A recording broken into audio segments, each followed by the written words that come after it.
Mr. President, are you going to change any of the practices that your national security officials used after a reporter was inadvertently added to a group chat about attacks on Yemen?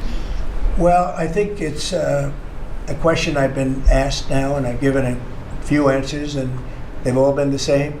We have an amazing group. Our national security now is stronger than it's ever been. We have had a very, very successful, numerous attacks on that area. These are people that shoot down ships, not only our ships, ships all over the world. They're shooting down right out of the water and damaging them badly, or they're going down. They're also shooting anything that happens to be flying in the area. We hit them very, very hard. There was no classified information, as I understand it.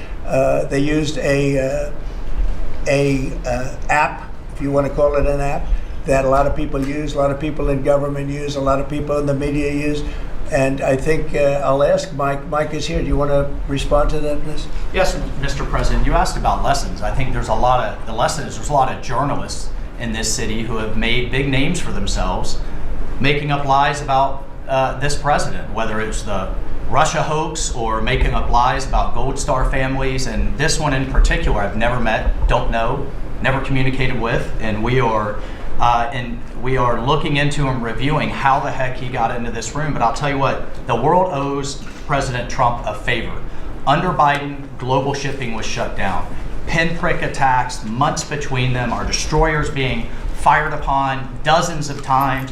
President Trump took decisive action with his national security team, took out the head missileer, knocked out missiles, knocked out headquarters, knocked out communication sites. And for once, as we hear, as you all hear from every one of our allies, thank God for American leadership again. Thank God for American strength.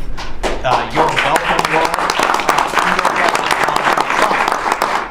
And look, we had a national security team that was coordinating these efforts. As Director Radcliffe testified today, his first day on the job, he was introduced to this app on his government systems at the CIA and at the State Department and otherwise. So look, this journalist, Mr. President, wants the world talking about more hoaxes and this kind of nonsense rather than the freedom that you're enabling. And a key part of our sovereignty is open sea lanes and knocking the crap out of terrorists, which is exactly what your team and Pete Hegseth, a good friend and fellow veteran, is leading the charge on, and it's an honor. We had a very, very successful, we had a very, very successful evening. And we've had numerous successful evenings and days in that area. The Houthis are absolutely on the run. The worst of them has been killed. This should have been done a long time ago by Biden, but Biden was an incompetent president. He couldn't do anything. He didn't know where he was going. He had no clue. This guy had no clue. This should have been done a long time ago. As they shoot missiles at ships, randomly shoot missiles at ships. And they make their own missiles. You know, this is not an incompetent group of people. They make their own missiles. They get the missiles also from Iran. It's an offshoot of Iran, another offshoot. You have Hamas, you have Hezbollah, you have the Houthis. You got a lot of stuff going on with Iran. And we sent a letter to Iran. You're going to have to be speaking to us one way or the other pretty soon, because we can't let this happen. But that's an app that a lot of people use. And somebody got on. I mean, I happen to know the guy's a total sleazebag. The Atlantic is a failed magazine. Does very, very poorly. Nobody gives a damn about it.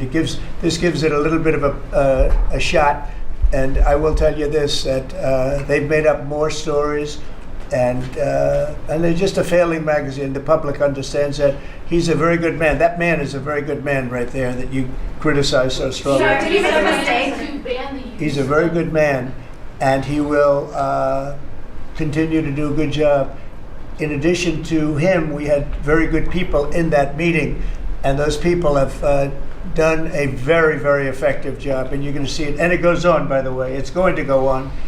And I think the Houthis wish that it didn't happen, but that's what it's all about. We have to create a safe country, a safe world, and that's what we're doing. Do you worry that national security was put at risk, Mr. President? Of senior officials using signal. Do I plan to ban who? The use of signal to communicate from senior officials. Well, I don't know I don't know anything about signal. I wasn't involved in this, but I just heard about it, and I hear it's used by a lot of groups. It's used by the media a lot.